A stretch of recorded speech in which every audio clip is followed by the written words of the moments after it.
अस्सलाम वालेकुम। मुझसे ग्रुप मेंबर ने एक सवाल किया है।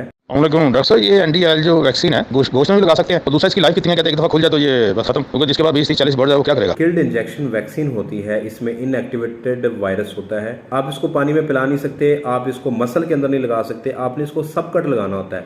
सबकट से मुराद ये है कि ये जो जिल्द है, जिल्द को ऊपर उठा के जिल्द और मांस के गोश्त के दरमियान में जो स्पेस होती है उसके अंदर आपने इसको इंजेक्ट करना होता है छोटी सिरिंज के साथ। ज़्यादा ये गर्दन के पट्टों के अंदर लगती है, बर्ड्स के अंदर छोटे या बड़े तमाम एज के परिंदों को ये लगाई जा सकती है, मुर्गियों को लगाई जा सकती है। जो दूसरा क्वेश्चन उन्होंने किया कि ये बड़ी बोतल है तो छोटे फार्मर क्या करें, तो मेरी उसके लिए आपको मशवरा ये है कि ये बोतल को आपने 2 से 8 डिग्री के ऊपर स्टोर करना होता है। आप इसको फ्रिज से निकालें, जितनी आपको वैक्सीन चाहिए आप इसमें से निकाल लें। निकालने के बाद बाकी को आप फ्रिज के अंदर वापस रख दें। जो आपने वैक्सीन निकाली होगी उसको रूम टेम्परेचर के ऊपर ले आएं, ला के उसको बर्ड्स के अंदर इंजेक्ट कर दें। सारी बॉटल को अगर आप रूम टेम्परेचर पे ले आएंगे तो फिर आपकी बॉटल ज़ाया हो जाएगी। अपनी दुआ में